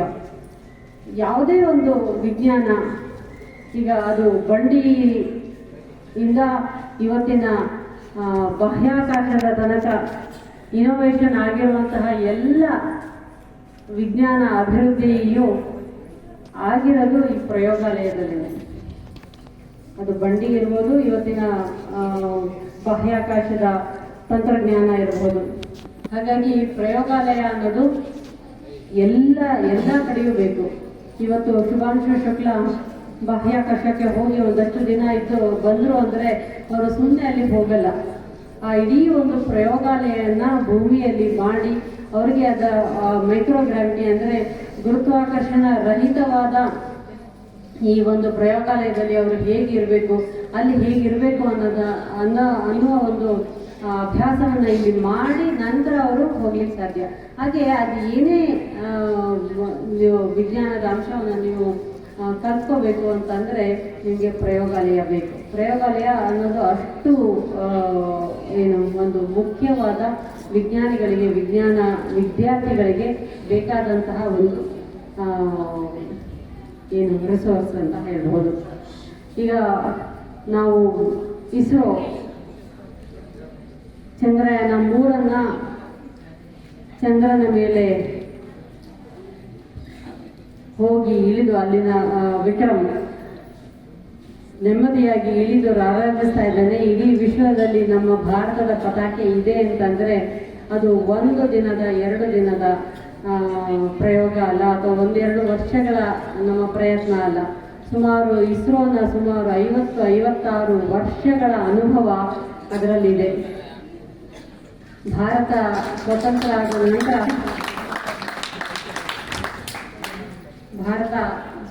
ಆದ ನಂತರ ಇಡೀ ಭಾರತ ನಾವು ಸ್ವಾವಲಂಬಿ ಆಗಿರಬೇಕು ಅನ್ನುವ ನಿಟ್ಟಿನಲ್ಲಿ ಹೊರಟಾಗ ಅವಾಗಿನ ಒಬ್ಬ ಮಹಾನ್ ವಿಜ್ಞಾನಿ ವಿಕ್ರಮ್ ಸಾರಾಭಾಯಿ ಅವರು ಕೂಡ ಅವರ ಮನೆಯ ಒಂದು ಕಾರ್ ಶೆಡ್ಡಿನಲ್ಲಿ ಒಂದು ಸಣ್ಣ ಪ್ರಯೋಗಾಲಯವನ್ನು ಶುರು ಮಾಡಿ ಅದರಲ್ಲಿ ಅಯೋನೋಸ್ಫಿಯರ್ ಬಗ್ಗೆ, ಗುರುತ್ವಾಕರ್ಷಣೆಯ ಬಗ್ಗೆ ಸಾಕಷ್ಟು ಪ್ರಯೋಗಗಳನ್ನು ಮಾಡ್ತಾ ಇರ್ತಾರೆ. ನಾನು ನಿಮ್ಗೆ ಏನಕ್ಕೆ ಹೇಳ್ತಾ ಇದ್ದೀನಿ ಅಂದರೆ, ನಿಮ್ಮ ಪ್ರಯೋಗಾಲಯ ಹೇಗಿದೆ, ನಮ್ಮ ಇಸ್ರೋ ಶುರುವಾಗುವಾಗಲೂ ಕೂಡ ಆ ವಿಜ್ಞಾನಿ ಅವರ ಮನೆಯ ಒಂದು ಶೆಡ್ಡಲ್ಲಿ ಒಂದು ಫಿಸಿಕ್ಸ್ ರಿಸರ್ಚ್ ಲ್ಯಾಬೊರೇಟರಿ ಅನ್ನುವ ಒಂದು ಸಣ್ಣ ಲ್ಯಾಬೊರೇಟರಿಯನ್ನು ಇಟ್ಟುಕೊಂಡು ಎಲ್ಲ ರೀತಿಯ ಪ್ರಯೋಗಗಳನ್ನು ಮಾಡ್ತಾ ಇರ್ತಾರೆ. ನಂತರ ಅವರು ಒಂದು ಪ್ರಯೋಗ ಭಾರತದ ಅಂದರೆ ಈಗ ಭೂಮಿಯ ನಿಮಗೆ ಸಮಭಾಜಕ ವೃತ್ತ ಗೊತ್ತು, ಅದೇ ರೀತಿ ಈ ಮ್ಯಾಗ್ನೆಟಿಕ್ ಈಕ್ವೆಟಾರ್ ಅಂತ ಏನಿದೆ ಅದು ಮತ್ತೆ ಈ ಭೂಮಿಯ ಈಕ್ವೆಟಾರ್ 2 ಸಮಾನದ್ದಲ್ಲ. ಸುಮಾರು 9 ಡಿಗ್ರಿ ವ್ಯತ್ಯಾಸದಲ್ಲಿದೆ. ಇದು 9 ಡಿಗ್ರಿ ಮೇಲಿದೆ ಮ್ಯಾಗ್ನೆಟಿಕ್ ಈಕ್ವೆಟಾರ್ ಅನ್ನೋದು. ಅದು ಭಾರತದ ಈ ತುತ್ತ ತುದಿ ಕೇರಳದ ಮೇಲೆ ಹಾದು ಹೋಗುತ್ತೆ. ಅಲ್ಲಿ ಪ್ರಯೋಗಗಳನ್ನು ಮಾಡಿದ್ರೆ ಅವರಿಗೆ ಅದ್ಭುತವಾದ ರಿಸಲ್ಟ್ ಸಿಗುತ್ತೆ. ಹಾಗಾಗಿ ಅದನ್ನ ಹೇಗೆ ಎನ್ಕ್ಯಾಶ್ ಮಾಡ್ಕೋತಾರೆ ನೋಡಿ, ಬೇರೆ ಎಲ್ಲ ದೇಶದ ವಿಜ್ಞಾನಿಗಳನ್ನ ಕರೆಸಿ ನೀವು, ಏಕೆಂದ್ರೆ ಬೇರೆ ದೇಶದಲ್ಲಿ ಆ ಒಂದು ಅನುಕೂಲ ಇಲ್ಲ. ಇದು ಸಮಭಾಜಕ ವೃತ್ತ ಅಂದರೆ ಮ್ಯಾಗ್ನೆಟಿಕ್ ಈಕ್ವೆಟರ್ ಅಲ್ಲಿ ಹಾದು ಹೋಗ್ತಾ ಇಲ್ಲ. ಒಂದು ಕಡೆ ಭಾರತ ಆದರೆ ಮತ್ತೊಂದು ಕಡೆ ದಕ್ಷಿಣ ಅಮೆರಿಕಾದಲ್ಲೂ ಹಾದು ಹೋಗುತ್ತಲ್ವಾ. ಆದರೆ ಭಾರತದ ಮೇಲೆ ಹಾದು ಹೋಗುವ ಈ ಮ್ಯಾಗ್ನೆಟಿಕ್ ವೇವ್ಸ್ ಸ್ಟ್ರಾಂಗ್ ಆಗಿರುತ್ತೆ. ದಕ್ಷಿಣ ಅಮೆರಿಕಾದಲ್ಲಿ ಮೇಲೆ ಹಾದು ಹೋಗುವ ಇದು ಸ್ವಲ್ಪ ವೀಕ್ ಆಗಿದೆ. ಹಾಗಾಗಿ ಇದು ತುಂಬ ಇಡೀ ವಿಶ್ವದಲ್ಲಿ ಪ್ರಶಸ್ತವಾದ ಒಂದು ಜಾಗ, ಪ್ರಯೋಗಾಲಯವಾಗಿ ಅದನ್ನ ಮಾರ್ಪಟ್ಟು ಒಂದು ತುಂಬ ಅನ್ನುವ ಒಂದು ಹಳ್ಳಿಯನ್ನು ಅವರು ಗುರುತಿಸಿ ಇಲ್ಲಿ ಬಂದು ನೀವು ಇದನ್ನು ಮಾಡಬಹುದು, ಪ್ರಯೋಗಗಳನ್ನು ಮಾಡಬಹುದು ಅಂತ ಅವಕಾಶಗಳನ್ನು ಕೊಡ್ತಾರೆ. ಬೇರೆ ಬೇರೆ ದೇಶಗಳಿಂದ, ಅಮೆರಿಕಾದಿಂದ, ಯುರೋಪಿನಿಂದ, ಜಪಾನ್ನಿಂದ ಎಲ್ಲ ಕಡೆಯಿಂದ ಬರ್ತಾರೆ. ಬಂದು ಮಾಡುವಾಗ ಅವರು ಒಂದು ಕಂಡೀಷನ್ ಹಾಕ್ತಾರೆ, ನೀವು ನಮ್ಮ ವಿಜ್ಞಾನಿಗಳನ್ನ ಸೇರಿಸ್ಕೊಂಡು ಮಾಡಬೇಕು, ನಮ್ಮ ವಿಜ್ಞಾನಿಗಳು ನಿಮ್ಮ ಜೊತೆ ಕೂಡಿ ಅದನ್ನ ಕಲಿತಾರೆ ಅಂತ. ಯಾಕೆಂದ್ರೆ ಅದು ಸಣ್ಣ ಸಣ್ಣ ರಾಕೆಟ್ಗಳನ್ನ ಹಾರಿಸುವಾಗ 10 ಕಿಲೋಮೀಟರ್ 20 ಕಿಲೋಮೀಟರ್ ವಾತಾವರಣದಲ್ಲಿ ಏನು ಅಯೋನೋಸ್ಫಿಯರ್ ಎಫೆಕ್ಟ್ ಇದೆ ಅನ್ನೋದನ್ನ ಅವರು ಪ್ರಯೋಗಾಲಯದಲ್ಲಿ ಕಲಿತಾರೆ. ಹಾಗೆ ವಿಜ್ಞಾನಿಗಳನ್ನ ಆಯ್ಕೆ ಮಾಡ್ಕೋತಾರೆ. ವಿಕ್ರಮ್ ಸಾರಾಭಾಯಿ ಅವರು ಎಂಥ ವಿಜ್ಞಾನಿಗಳು, ಆಗ ಆಲ್ರೆಡಿ ಅವರ ಲ್ಯಾಬಲ್ಲಿ ಕೆಲಸ ಮಾಡ್ತಿದ್ದಂತಹ ಯುವ ರಾವ್ ಅವರು, ಅಬ್ದುಲ್ ಕಲಾಂ ಅವರು, ಚಟ್ನೀಸ್ ಅವರು, CR ಸತ್ಯ ಅವರು, ಇಂತಹ ಯುವ ವಿಜ್ಞಾನಿಗಳನ್ನ ಆರಿಸಿ ಅವ್ರ ಜೊತೆ ಕೆಲಸ ಮಾಡಲಿಕ್ಕೆ ಬಿಡ್ತಾರೆ. ಹಾಗೆ ಈ ಉಪಗ್ರಹ ತಂತ್ರಜ್ಞಾನ, ರಾಕೆಟ್ ತಂತ್ರಜ್ಞಾನವನ್ನ ಕಲಿತಾರೆ. ಸಣ್ಣ ಸಣ್ಣ ಸೌಂಡಿಂಗ್ ರಾಕೆಟ್ಸ್ ಮಾಡಲಿಕ್ಕೆ ಶುರು ಮಾಡ್ತಾರೆ. ಜೊತೆಯಲ್ಲಿ ಉಪಗ್ರಹವನ್ನು ಮಾಡಲಿಕ್ಕೆ ಶುರು ಮಾಡ್ತಾರೆ. ಆಮೇಲೆ ನಾವು 1975ರಲ್ಲಿ ಮೊದಲ ಬಾರಿಗೆ ಆರ್ಯಭಟವನ್ನು ಒಂದು ಉಪಗ್ರಹವನ್ನು ಮಾಡಿ ನಾವು ಹಾರಿಸ್ತೀವಿ. ಆದರೆ ನಮ್ಮಲ್ಲೇ ಹಾರಿಸ್ಲಿಕ್ಕೆ ಆಗಾಗಲೇ ರಾಕೆಟ್ನ ಪ್ರಯೋಗಗಳಾಗ್ತಿರುತ್ತೆ. ಆದರೆ ಅಷ್ಟು ದೊಡ್ಡ ಉಪಗ್ರಹವನ್ನು ಹಾರಿಸುವಷ್ಟು ಇನ್ನೂ ಬಂದಿರಲ್ಲ. ಹಾಗಾಗಿ ನಾವು ರಷ್ಯಾದ ಬೈಕ್ನೊಳಗೆ ತಗೊಂಡೋಗಿ ಅಲ್ಲಿಂದ ಹಾರಿಸ್ತೇವೆ. ಅದಾದ ನಂತರ ನಮ್ಮದೇ ಆದ ರಾಕೆಟನ್ನು ನಾವು ಹಾರಿಸಲಿಕ್ಕೆ ಮಾಡ್ತೀವಿ. ಇವತ್ತು ಭಾರತದಲ್ಲಿ ಎಲ್ಲ ರೀತಿಯ ಉಪಗ್ರಹಗಳು, ಅದು ಕಾರ್ಟೋಗ್ರಫಿಕ್ ಸ್ಯಾಟಲೈಟ್ ಇರ್ಬೋದು, ರಿಮೋಟ್ ಸೆನ್ಸಿಂಗ್ ಸ್ಯಾಟಲೈಟ್ ಇರ್ಬೋದು, communication satellite, micro satellite, mini satellite, nano satellite, ಈ ಥರ ಎಲ್ಲ ರೀತಿಯ ಅಪ್ಲಿಕೇಶನ್ಗಳಿಗಾಗಿ ಮಾಡಿರುವಂಥದ್ದು ಓಷನ್ ಸ್ಯಾಟ್, ಸ್ಕ್ಯಾಟ್ ಸ್ಯಾಟ್, ಮೆಗಾಟ್ರಾಪಿಕ್ಸ್ ಅಂದರೆ ಮೇಘ ಮೋಡಗಳನ್ನು ಸ್ಟಡಿ ಮಾಡಲಿಕ್ಕಾಗಿ ಇಟ್ಟಂತಹ ಒಂದು ಸ್ಯಾಟಲೈಟ್. ಓಷನೋಗ್ರಫಿಕ್ ಅಂದರೆ ಸಮುದ್ರದ ಬಗ್ಗೆ ಅಧ್ಯಯನ ಮಾಡಲಿಕ್ಕಾಗಿ ಮೀನುಗಾರರಿಗಾಗಿ ಮೀಸಲಿಟ್ಟಂತಹ ಉಪಗ್ರಹ. ಕಾರ್ಟೋಗ್ರಫಿ ಅಂದರೆ ಏನು? ನೀವು ಯಾವುದೋ ಒಂದು ಇಮೇಜನ್ನು 3D ಇಮೇಜನ್ನಾಗಿ ತಗೋಬಹುದು. ಅಂದರೆ ಅದರ ಡೆಪ್ತ್ ಎಷ್ಟಿದೆ, ಅದರ ಹೈಟ್ ಎಷ್ಟಿದೆ ಅನ್ನೋದನ್ನು ನೋಡಬಹುದು. ಹೋಗಿಲ್ಲ, ಯಾಕೆಂದರೆ ಚಂದ್ರನು ಭೂಮಿಯನ್ನೇ ಸುತ್ತುತ್ತಾ ಇದ್ದಾನೆ. ಹಾಗಾಗಿ ಎಸ್ಕೇಪ್ ವೆಲಾಸಿಟಿನ ನಾವು ಅಚೀವ್ ಮಾಡೋಕ್ಕೆ ಅದರಿಂದ ಆಗೋದಿಲ್ಲ. ಹಾಗೆ ಚಂದ್ರ 4 ಲಕ್ಷ ಕಿಲೋಮೀಟರ್ ದೂರದಲ್ಲಿದ್ದರೂ ಕೂಡ ಒಂದು ಸಣ್ಣ ಮೈಕ್ರೋ ಗ್ರಾವಿಟಿ ಇನ್ನೂ ಇದೆ. ಆ ಸ್ಪಿಯರ್ ಆಫ್ ಇನ್ಫ್ಲೂಯೆನ್ಸ್ ಅಂತ ಹೇಳ್ತೀವಿ, ಭೂಮಿಯ ಸ್ಪಿಯರ್ ಆಫ್ ಇನ್ಫ್ಲೂಯೆನ್ಸ್ ಅದು ಇನ್ನೂ ಇದೆ. ಹಾಗಾಗಿ ಅದನ್ನು ದಾಟುವ ತಂತ್ರಜ್ಞಾನವನ್ನು ನಾವು ತಗೋಬೇಕು ಅಂದರೆ ಬೇರೆಯ ಗ್ರಹಕ್ಕೆ ಹೋಗಬೇಕು. ಸುಮಾರು 9.25 ಲಕ್ಷ ಕಿಲೋಮೀಟರ್ ತನಕ ಈ ಭೂಮಿಯ ಸ್ಪಿಯರ್ ಆಫ್ ಇನ್ಫ್ಲೂಯೆನ್ಸ್ ಇರುತ್ತೆ. ಹಾಗಾಗಿ ಅದನ್ನು ದಾಟಿ ಹೋಗಬೇಕು ಅಂದರೆ ನಾವು ಮಂಗಳನು, ಶುಕ್ರನು ಪಕ್ಕದಲ್ಲಿರುವ ಗ್ರಹಕ್ಕೆ ಹೋಗಬೇಕು. ಹಾಗೆ ಶುರುವಾಗಿದ್ದು ಮಂಗಳಯಾನ ಪ್ರಯೋಗ. ಸುಮಾರು ನಾವು ಮಂಗಳನನ್ನು ತಲುಪುವಾಗ 220 ಮಿಲಿಯನ್ ಕಿಲೋಮೀಟರ್ ದೂರ ಸಾಗಿ ಮಂಗಳನನ್ನು ತಲುಪಿದ್ವಿ. ಅದು ಕೂಡ 2013ರಲ್ಲಿ ಮೊದಲ ಪ್ರಯೋಗ ತುಂಬ ಚೆನ್ನಾಗಿ ಆಯಿತು, ಸಕ್ಸಸ್ಫುಲ್ ಆಗಿ ಆಯಿತು. ಅದರಿಂದ ಇನ್ನೊಂದು ಪ್ರಯೋಗ ನಾವು ಮಾಡಿದ್ದು ಈಗ ಮಂಗಳನ ತಲುಪಿದ್ವಿ. ಮಂಗಳನ ತಲುಪಿ ಸುಮಾರು 500-550 ಕಿಲೋಮೀಟರ್ ದೂರದಲ್ಲಿ ಸುತ್ತುವ ಒಂದು ಇದನ್ನು ಮಾಡ್ಕೊಂಡಿದ್ವಿ. ಹತ್ರ ಅಂದರೆ 500, ಸುಮಾರು ದೂರ ಅಂದರೆ 80-82 ಕಿಲೋಮೀಟರ್ ದೂರ ಹಾಗೆ ಅಂಡಾಕಾರವಾಗಿ ಸುತ್ತುತ್ತಾ ಇತ್ತು. ಆದರೆ ನಾವು ಹೋಗಿದ್ದು ಸೆಪ್ಟೆಂಬರ್ 24, 2014ರಲ್ಲಿ. ಹೋಗಿ ಇನ್ನೂ 1 ತಿಂಗಳು ಆಗಿಲ್ಲ. ಅಕ್ಟೋಬರ್ 9ನೇ ತಾರೀಕು ಅದಕ್ಕೆ ಒಂದು ಕಾಮೆಟ್ ಉಲ್ಕೆ ಆ ಮಂಗಳನ ಹತ್ರ ಹಾದು ಹೋಗುವ ಒಂದು ಇದು. ಸುಮಾರು ವರ್ಷಗಳಿಂದ ಬೇರೆ ದೇಶದ ವಿಜ್ಞಾನಿಗಳು, ಅಮೆರಿಕಾದ ಮತ್ತು ರಷ್ಯಾದವರು ಇವರೆಲ್ಲ ಅದನ್ನ ಕಾಯ್ತಾ ಇದ್ರು. ಮಂಗಳನ ತೀರಾ ಹತ್ತಿರದಲ್ಲಿ ಹೋಗುತ್ತೆ, ಅದನ್ನು ನಾವು ಪ್ರಯೋಗ ಮಾಡಬೇಕು, ಅದು ಹೇಗೆ ಹೋಗುತ್ತೆ, ಅದರದ್ದು ಎಫೆಕ್ಟ್ ಏನು, ಅದನ್ನು ಹೇಗೆ ಚಿತ್ರಣ ಮಾಡ್ಬೋದು ಅಂತ ಅವ್ರು ಕಾಯ್ಕೊಂಡಿದ್ರು. ಆದರೆ ನಾವು ಆಗ ತಾನೇ ಇನ್ನು ಹೋಗಿ ನಮ್ಮ ಉಪಗ್ರಹವನ್ನು ಇನ್ನೂ ಸ್ಟೆಬಿಲೈಸ್ ಮಾಡ್ತಾ ಇದ್ದೀವಿ. ಆವಾಗ ಇದು ಪಾಸ್ ಆಗ್ತಾ ಇತ್ತು. ಅದರ ಏನಂದರೆ ಆ ಉಲ್ಕೆ ಸುಮಾರು 54 ಕಿಲೋಮೀಟರ್ ಪರ್ ಸೆಕೆಂಡ್, 1 ಸೆಕೆಂಡಿಗೆ 54 ಕಿಲೋಮೀಟರ್ ವೇಗದಲ್ಲಿ ಅದು ಬರುತ್ತೆ. ಬಂದು ಮಂಗಳನ ಹತ್ತಿರದಲ್ಲಿ ಹಾದು ಅದು ಸೂರ್ಯನ ಕಡೆಗೆ ಹೋಗುತ್ತೆ. ಆ ಸಮಯದಲ್ಲಿ ನಮ್ಮ ಉಪಗ್ರಹ ಹತ್ರ ಹೋದರೆ ತುಂಬ ಅದಕ್ಕೆ ತೊಂದರೆ ಆಗುತ್ತೆ. ಏಕೆಂದರೆ ಲ್ಯಾಂಡರ್ ಮತ್ತು ಇದನ್ನು ಆರ್ಬಿಟರ್ನ ಮಾಡೋದು ಅಂತ ಎಲ್ಲ ಮಾತುಕತೆ ಆಯಿತು. ಸುಮಾರು ಕೆಲವು ವರ್ಷಗಳ ನಂತರ ಅವರು ಹೇಳಿದ್ರು, ನಿಮ್ಮ ಕಾಲಕ್ಕೆ ನಿಮಗೆ ಬೇಕಾಗಿರೋ ಟೈಮ್ಗೆ ನಮಗೆ ರೋವರ್ನ ಒದಗಿಸ್ಲಿಕ್ಕೆ ಆಗ್ತಿಲ್ಲ ಅಂತ ಅವರು ಹಿಂದೆಟ್ಟು ಹಾಕಿಬಿಡ್ತಾರೆ. ಆವಾಗ ರಾವ್ ನಮ್ಮ ಇಸ್ರೋ ಸಂಸ್ಥೆಯ ಮುಖ್ಯಸ್ಥರು ನಮ್ಮನ್ನು ಕೇಳ್ತಾರೆ, ಯಾಕೆ ಮತ್ತೆ ಇನ್ನೊಂದು ದೇಶದ ಜೊತೆ ಕೈ ಜೋಡಿಸ್ಬೇಕು, ನೀವೇ ಮಾಡ್ಲಿಕ್ಕೆ ಆಗೋದಿಲ್ವಾ ಅಂತ.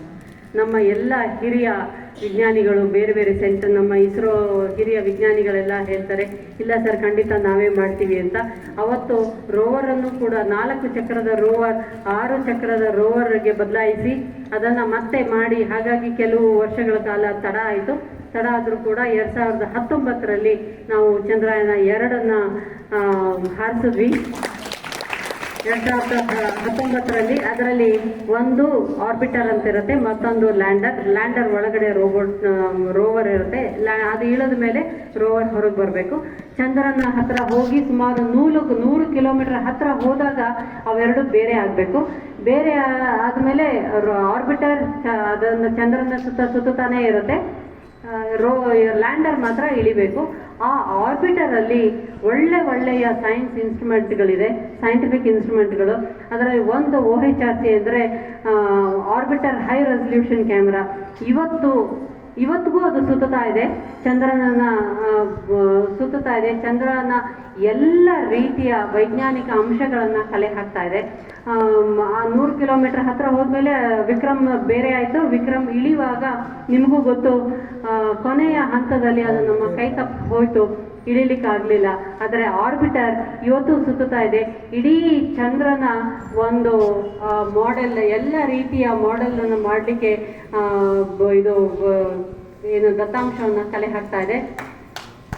ಆ OHRC ಅಂತ ಏನಿದೆ, ಆರ್ಬಿಟರ್ ಹೈ ರೆಸಲ್ಯೂಷನ್ ಕ್ಯಾಮ್ರಾ, ಇವತ್ತು ಹೈಯೆಸ್ಟ್ ರೆಸಲ್ಯೂಷನ್ ಇದರಲ್ಲಿ ಚಂದ್ರನ ಲೋಕದಲ್ಲಿ ಇರುವಂತಹ ಹೈಯೆಸ್ಟ್ ರೆಸಲ್ಯೂಷನ್ ಕ್ಯಾಮ್ರಾ ಅಂದರೆ ಈ ಭಾರತದ ಈ ಕ್ಯಾಮ್ರಾ. ಅದು ಬೇರೆ ಎಲ್ಲ ದೇಶದವರು ಕೂಡ ಈಗ ಡಿಮ್ಯಾಂಡ್ ಶುರುವಾಗಿದೆ. ಈಗ ನಾವು ಅಪೋಲೋ ಇಂಥ ಜಾಗದಲ್ಲಿ ಇಳಿದಿದ್ದೀವಿ, ಅಲ್ಲಿಯ ಚಿತ್ರಣ ತೆಕ್ಕೊಡಿ.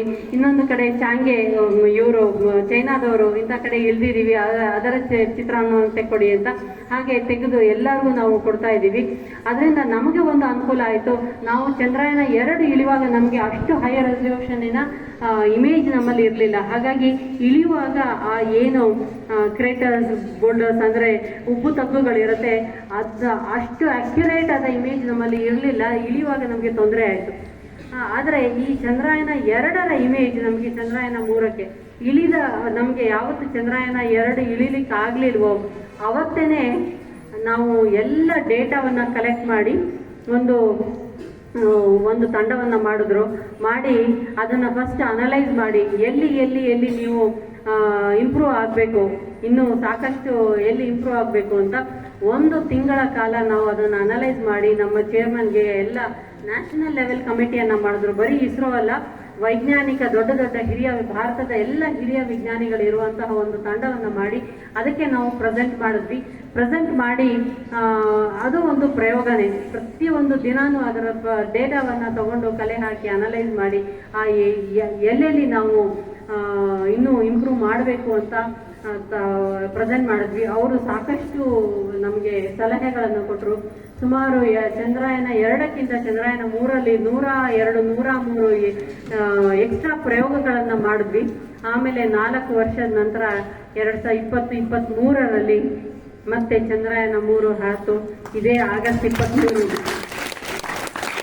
2023ರಲ್ಲಿ ಇಡೀ ಭಾರತವೇ ನೋಡ್ತಾ ಇದ್ವಿ, ಎಲ್ಲರೂ ನೋಡ್ತಾ ಇದ್ರು. ಸಂಜೆ 6 ಗಂಟೆಗೆ ಎಷ್ಟು ಚೆನ್ನಾಗಿ ಅದು ಚಂದ್ರನ ಲೋಕದ ಮೇಲೆ ಇಳಿದು ಭಾರತದ ಪತಾಕೆಯನ್ನು ಹಾರಿಸ್ತು ಅಂತ.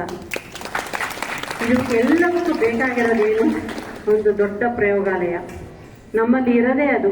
ದೊಡ್ಡ ಪ್ರಯೋಗಾಲಯಗಳು ಹಗಲು ರಾತ್ರಿ ವಿಜ್ಞಾನಿಗಳು ಮಾಡ್ತಾರೆ. ಅದರಲ್ಲಿ ನಾನು ಅಭಿಷೇಕ್ ಅವ್ರು ಹೇಳಿದಾಗೆ ಕಿರಣ್ ಕುಮಾರ್ ಅವ್ರನ್ನ ನೆನೆಸ್ಕೊಳ್ಳೇಬೇಕು. ಏಕೆಂದರೆ ಇಡೀ ಚಂದ್ರಯಾನ 3ರ ಆಪರೇಷನ್ ಅನ್ನ ಜವಾಬ್ದಾರಿ ಅಷ್ಟೊತ್ತಿಗಾಗಲೇ ಅವರ ಚೇರ್ಮನ್ ಇದು ಮುಗ್ದಿತ್ತು. ಅವರು ಆದರೂ ಕೂಡ ಇಡೀ ಚಂದ್ರಯಾನ 3ರ ಆಪರೇಷನ್ ಅನ್ನ ಜವಾಬ್ದಾರಿಯನ್ನು ಹೊತ್ತರು. ನಮಗೆ ಬೆಳಿಗ್ಗೆ ನಮ್ಮ ಆಫೀಸ್ ಬೆಳಿಗ್ಗೆ 8:30ಕ್ಕೆ ಶುರುವಾಗುತ್ತೆ. 8:30ಕ್ಕೆ ಬರೋರು, ಮೀಟಿಂಗ್ ಮಾಡೋರು, ರಾತ್ರಿ 8 ಗಂಟೆ 9 ಗಂಟೆ ತನಕ ಮೀಟಿಂಗ್ ಆಗೋದು. ನಾವು ಎಲ್ಲವನ್ನು ಒಂದೊಂದು ದಿನ ಒಂದೊಂದು ಸಿಸ್ಟಮ್ಗಳು, ಒಂದೊಂದು ದಿನ ಪವರ್ ಬಗ್ಗೆ, ಒಂದಿನ ಥರ್ಮಲ್ ಬಗ್ಗೆ, ಒಂದಿನ ಕಂಟ್ರೋಲ್ ಸಿಸ್ಟಮ್ ಬಗ್ಗೆ, ಹೀಗೆ ನಾವು ಎಲ್ಲವನ್ನು ಪ್ರೆಸೆಂಟ್ ಮಾಡಿ ಅವರು ಕೂಲಂಕುಷವಾಗಿ ಪ್ರತಿಯೊಂದನ್ನು ನೋಡಿ ಸಂಜೆ 8 ಗಂಟೆ ಅಷ್ಟೊತ್ತಿಗೆ ಎಲ್ಲ ಆ್ಯಕ್ಷನ್ಗಳನ್ನು ಕೊಡೋರು. ಇಂತಿಂಥದ್ದು ಮಾಡಿ ನನಗೆ ಆ ರಿಸಲ್ಟನ್ನು ತೋರಿಸಿ ಅಂತ. ಎಷ್ಟು ದಿನ? ನಾಳೆ ಬೆಳಿಗ್ಗೆ 8:30ಕ್ಕೆ ಬರ್ತೀನಿ, ನೀವು ಅದರ ರಿಸಲ್ಟನ್ನು ತೋರಿಸಿ ಅಂತ ಹೇಳ್ಬಿಟ್ಟು ಹೊರಡೋಗೋರು. ಎಲ್ಲ ನಾವು ನೋಡ್ತೀವಿ, ಸಾಧನೆಯ ಮೂಲಕ ಹೋದ್ವಿ ಅಂತಂದ್ರೆ ಬಹಳ ಚಿಕ್ಕದಾಗೆ ಇರ್ತದಂತ. ಈ ದೇಶ ಕಂಡಿರ್ತಕ್ಕಂಥ ಅಪ್ರತಿಮ ಬುದ್ಧಿವಂತ ವಿಜ್ಞಾನಿ ವಿಕ್ರಮ್ ಬಾಯಿ ಸಾಗರ ಬಗ್ಗೆ ಹೇಳ್ತಿದ್ರು ಮೇಡಮ್. ಒಂದು ಶೆಡ್ ಒಳಗೆ ಐನೋಸ್ಫಿಯರ್ ಬಗ್ಗೆ ಒಂದು ಸಣ್ಣದೊಂದು ಲ್ಯಾಬ್ ಕಟ್ಕೊಂಡು ಅಲ್ಲಿಂದ ಪ್ರಯೋಗ ಶುರುವಾಗಿರ್ತಕ್ಕಂಥ ಮಹಾನ್ ವಿಜ್ಞಾನಿಯ ಜೀವನ ಎಲ್ರಿಗೂ ನಮಗೆ ಮಾದರಿ ಅಂತ. ಅಂಥದ್ರೊಳಗೆ ಇವತ್ತು ನಮ್ಮ ಲಿಟ್ರಾಟ್ಸ್ ಶಾಲೆಯ ಜಗನ್ನಾಥ್ ಅವರು ಮತ್ತು ಎಲ್ಲ ಅವರ ನಿರ್ದೇಶಕರ ಮಂಡಳಿ, ಪ್ರಿಯಾ ಮೇಡಮ್ ಅವರು, ಇಲ್ಲಿರ್ತಕ್ಕಂಥ ಶಿಕ್ಷಕರು ಒಟ್ಟಾಗಿ ಸೇರಿಕೊಂಡು ಅತ್ಯಂತ ಉತ್ತಮವಾಗಿರ್ತಕ್ಕಂಥ ಲ್ಯಾಬನ್ನು ಶ್ರೀಯುತ ಅಭಿಷೇಕ್ ಅವರ ಮಾರ್ಗದರ್ಶನದೊಳಗೆ ಇವತ್ತು ಸಿದ್ಧಪಡಿಸಿರ್ತಕ್ಕಂಥದ್ದು ನಿಜವಾಗಲೂ ಅತ್ಯಂತ ಉತ್ತಮವಾಗಿರ್ತಕ್ಕಂಥ ಕೆಲಸ. ಜಗನ್ನಾಥ್ ಹ್ಯಾಟ್ಸ್ ಆಫ್ ಎಲ್ಲ ನಿಮ್ಮ ಟೀಮ್ಗೆ ಎಲ್ಲರಿಗೂ. ಯಾಕಂದ್ರೆ ನಾವು ಸುಮಾರು ಈಗ 30 ವರ್ಷದಿಂದ ಇಲಾಖೆ ಕೆಲಸ ಮಾಡುವಾಗ ಬಹಳಷ್ಟು ಕಡೆ ನೋಡ್ತೀವಿ. ಕಲಿಕೆ, ಅಭಿಷೇಕ್ ಅವ್ರು ಹೇಳ್ತಿದ್ರೆ ಕಲಿಕೆ ಯಾವತ್ತಿಗೂ ಚೈಲ್ಡ್ ಸೆಂಟರ್ ಇರಬೇಕು ಅಂತಂತ. ನಮಗೆ ನಿಸರ್ಗನೇ ಕುತೂಹಲವನ್ನು ನಿರ್ಮಾಣ ಮಾಡಿಕೊಟ್ಟಿರ್ತಕ್ಕಂಥದ್ದನ್ನ ನಾವು ಎಲ್ಲ ಶಿಕ್ಷಕರು ಅರ್ಥ ಮಾಡ್ಕೋಬೇಕು. ವಿಜ್ಞಾನವನ್ನು ನಾವು ಪುಸ್ತಕ ಹಿಡ್ಕೊಂಡು ನಾವು ಬೋರ್ಡ್ ಮೇಲೆ ಗಿಡದ ಚಿತ್ರ ಬರೆದು ಇದು ಎಲೆ, ಇದು ಕಾಂಡ, ಇದು ಬೇರು ಅಂತ ಹೇಳಿದ್ರು ಬದಲಾಗಿ ಹೊರಗಡೆ ಕರ್ಕೊಂಡ್ಬಂದು ಈ ಗಿಡ ನೋಡು, ಆ ಗಿಡ ನೋಡು, ಆ ಗಿಡ ನೋಡು ಅಂತಂದ್ರೆ ಮಗು ತನ್ನ ಕೊನೆಯವರೆಗೂ ಈ ಗಿಡಗಳನ್ನ ನೆನಪಿಟ್ಕೊಂತಾರೆ. ಹಾಗಾಗಿ ವಿಜ್ಞಾನ ಅನ್ನೋದು ಬರೀ ನಾವು ಕಂಟೆಂಟ್ ಟೀಚಿಂಗ್ ದಯವಿಟ್ಟು ಯಾವ ಕಾರಣಕ್ಕೂ ಆಗಬಾರ್ದು ಅಂತಂದು. ಯಾಕಂದ್ರೆ ನನ್ನ ವೈಯಕ್ತಿಕ ಅನುಭವ ಅಂತಂತಂದ್ರೆ ಮೇಡಮ್ ನನಗೆ ವೆಲಾಸಿಟಿ, ಈ ಸ್ಪೀಡ್, ಮಾಸ್, ವೇಟ್ ಇವೆಲ್ಲವೂ ಓದಿ ಬರೆದು ಕಲ್ತೀವಿ ಮೇಡಮ್. ಫಿಸಿಕ್ಸ್ ಮೇಜರ್ ನಂದು ಓದಿ ಬರ್ದೀವಿ, ಡಿಸ್ಟಿಂಕ್ಷನ್ ಒಳಗೆ ಪಾಸ್ ಆಗಿವಿ. ಆದರೆ ಕಾನ್ಸೆಪ್ಚುವಲ್ ಅಂಡರ್ಸ್ಟ್ಯಾಂಡಿಂಗ್ ಬರೋದು ಲರ್ನಿಂಗ್ ಒಳಗಡೆ ಬರೋದು ಅಂತ ಕೊನೆಗೆ. ಭಾಳ ಸರ್ ಎಲ್ಲರೂ ನಾವು ಸೈನ್ಸ್ದಾಗ ಪಾಠ ಮಾಡಿದ್ರೆ ಎಲ್ಲರೂ ಮತ್ತೆ ಯಾವ್ದಾದ್ರು ಹುಡುಗ ಸರ್ ಸ್ಪೀಡಿಗೂ ಕಿಲೋಮೀಟರ್ ಅಂತಂದು ಹೇಳ್ತೀರಿ, ಇದು ಸೆಂಟಿಮೀಟರ್ ಪರ್ ಸೆಕೆಂಡ್ ಅಂತ ಹೇಳ್ತೀರಿ, ವೆಲಾಸಿಟಿಗೂ ಸೆಂಟಿಮೀಟರ್ ಪರ್ ಸೆಕೆಂಡ್ ಅಂತ ಹೇಳ್ತೀರಿ, ಎರಡು ಯಾಕೆ ಶಬ್ದ ಬಳಸ್ತೀರಿ, ಒಂದೇ ಬಳಸ್ತೀರಿ ಅಂತಂತಂದ್ರೆ ಅಲ್ಲ, ಏನಾದ್ರು ಆ ಡಿಫ್ರೆನ್ಸ್ ಅಂತ ಅನ್ನೋದೇನಿಲ್ಲ ಸರಿಯಾದ ರೀತಿಯೊಳಗೆ ಅದನ್ನ ಅರ್ಥೈಸ್ಕೊಳ್ತೀವಿ ಅಂತಂದ್ರೆ ಖಂಡಿತವಾಗಿ ವಿಜ್ಞಾನದೊಳಗೆ ಮಕ್ಕಳಿಗೆ ಕುತೂಹಲ ಬರ್ತದೆ ಅಂತ. ಬಹಳಷ್ಟು ಸಾರಿ ನಾವು ಇವತ್ತು ನಾವು ನ್ಯಾಷನಲ್ ಸ್ಪೇಸ್ ಡೇ ಮಾಡ್ತೀವಿ, ಆಕಾಶವನ್ನೇ ನೋಡೋದು ಬಿಟ್ಟಿವಿ. ಬಹಳಷ್ಟು ಜನ ನಾವು ನೋಡೋದು ತಲೆ ಬಗ್ಸ್ಕೊಂಡು ಮೊಬೈಲನ್ನೇ ಗೀಚಿದ್ದಂಗೆ. ಅದು ನನಗೆ ಬೇಕೋ ಬೇಡವೋ ಗೊತ್ತಿಲ್ಲ, ಅದ್ರಾಗ ಅದು ನನಗೆ ಬೇಕಾಗಿದ್ದು ಬಂದಿತ್ತು, ಬೇಡವಾಗಿದ್ದು ಬಂದಿತ್ತು. ಬಟ್ ಮೊಬೈಲ್ ಅಂತ ಅಂದ್ಬಿಟ್ಟು ಇಟ್ಕೊಳ್ಳೋದು, ವಾಟ್ಸಪ್ ಓಪನ್ ಮಾಡೋದು, ನೋಡ್ಕೊಂಡು ಕುಂದ್ರೋದು, 20 ಮಂದಿ ಗುಡ್ ಮಾರ್ನಿಂಗ್ ಹಾಕಿರ್ತಾರೆ. ಆದ್ರೆ ತಲೆ ಎತ್ತಿ ನಾವು ರಾತ್ರಿ ಟೈಮ್ ಒಳಗ ಆಕಾಶವನ್ನು, ಶುಭ್ರವಾಗಿರ್ತಕ್ಕಂಥ ಆಕಾಶವನ್ನು ನೋಡಿದ್ವಿ ಅಂತಂದ್ರೆ ಅಲ್ಲಿ ಸಿಗ್ತಕ್ಕಂಥ ಕುತೂಹಲಗಳು ಎಲ್ಲೂ ಸಿಗಲ್ಲ ಅಂತ. ದಿಟ್ಟಿಸಿ ಕರೆಕ್ಟಾಗಿ ಆಕಾಶ ನೋಡಿದ್ವಿ ಅಂದ್ರೆ ಎಷ್ಟೊಂದು ನಕ್ಷತ್ರಗಳು, ಮಿನುಗ್ತಕ್ಕಂಥ ನಕ್ಷತ್ರಗಳು ನೋಡಿದ್ವಿ ಅಂತಂದ್ರೆ ಕೆಲವೊಂದು ಬೆಳಕು ಕಾಣಿಸ್ತಾವು, ಕೆಲವೊಂದು ಬ್ಲೂಯಿಶ್ ಕಾಣಿಸ್ತಾವು, ಕೆಲವೊಂದು ರೆಡ್ ಕಾಣಿಸ್ತಾವು, ಕೆಲವೊಂದಿಷ್ಟು ಸ್ಟಾರ್ಗಳನ್ನ ಕೂಡಿಸಿದ್ವಿ ಅಂತಂದ್ರೆ ನಮಗೇನೋ ಗೊತ್ತಿರ್ತಕ್ಕಂಥ ಪ್ಯಾಟರ್ನ್ ಕಾಣಿಸ್ತೈತಿ. ಎಷ್ಟೋ ಸರಿ ನಕ್ಷತ್ರಗಳು ಹಿಂಗೆ ಏನೋ ಒಂಥರ ಬೆಳಕು ಬಿಟ್ಕೊಂಡು ಹೋದಂಗೆ ಕಾಣಿಸ್ತದೆ. ಹೀಗೆ ಆಕಾಶವನ್ನ ನೋಡಿದ್ವಿ ಅಂತಂತಂದ್ರೆ ಅದು ಮಕ್ಕಳ ಒಳಗೆ ಕುತೂಹಲ ಬರ್ತದೆ ಅಂತ. ಆ ಥರವಾಗಿರ್ತಕ್ಕಂಥ ಕುತೂಹಲಗಳನ್ನ ಬೆಳೆಸ್ತಕ್ಕಂಥ ಚೈತನ್ಯ ಮತ್ತು ಕೌಶಲ್ಯ ನಮ್ಮ ಶಿಕ್ಷಕರೊಳಗೆ ಬಂತಂತಂದ್ರೆ ಖಂಡಿತವಾಗಿ ಇವತ್ತೇನು ನಾವು ಇಲ್ಲಿ ವಿಜ್ಞಾನದ ಪ್ರಯೋಗಾಲಯವನ್ನು ಸಿದ್ಧಪಡಿಸಿವಿ. ಸ್ಟೆಮ್ ಇದರೊಳಗೆ ನೋಡಿ ಎಲ್ಲ 4 ಇದರೊಳಗೆ ಸೈನ್ಸ್ ಐತಿ, ಟೆಕ್ನಾಲಜಿ ಐತಿ, ಇಂಜಿನಿಯರಿಂಗ್ ಐತಿ, ಮ್ಯಾಥಮೆಟಿಕ್ಸ್ ಐತಿ. ಇದಕ್ಕಿಂತ ದೊಡ್ಡ ಅವಕಾಶ ವಿದ್ಯಾರ್ಥಿಗಳಿಗೆ ಯಾವುದೇ ಇಲ್ಲ ಅಂತ ನಾನು ಭಾವಿಸ್ಕೊಂಡಿದ್ದೀನಿ.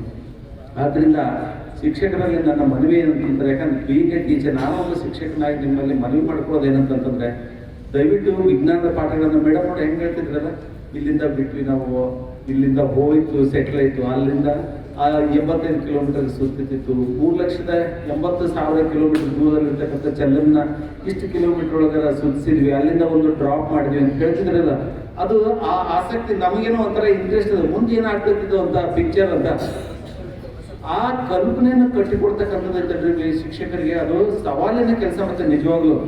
ಯಾಕಂದ್ರೆ ನಮಗೆಲ್ಲರಿಗೂ ಒಂದು ದೊಡ್ಡ ಪ್ರಶ್ನೆ, ಇಂಥ ವಿಚಾರಗಳನ್ನ ಮಕ್ಕಳಿಗೆ ಹೇಳೋದು ಅಷ್ಟು ಸುಲಭದ ಮಾತಲ್ಲ. ಒಂದ್ ಕಡೆ ಭೂಮಿ ಸುತ್ತುತ್ತೈತೆ ಅಂತಂದು ಹೇಳ್ತೀವಿ, ತಲೆ ಅಂದ್ರೆ ಭೂಮಿ ಸುತ್ತಿದ್ರೆ ನಮ್ಮ ತಲೆನೇ ತಿರುಗಲ್ಲ ಸರ್ ಅಂತ ಮಾತಾಡ್ತೀವಿ. ಹೌದು, ಸುತ್ತೈತೆ ಅಂದ್ರೆ ಐ ಶುಡ್ ಫೀಲ್ ಅಲ್ಲ, ಭೂಮಿ ಸುತ್ತಕ್ಕಂಥದ್ದು ಅಂತ.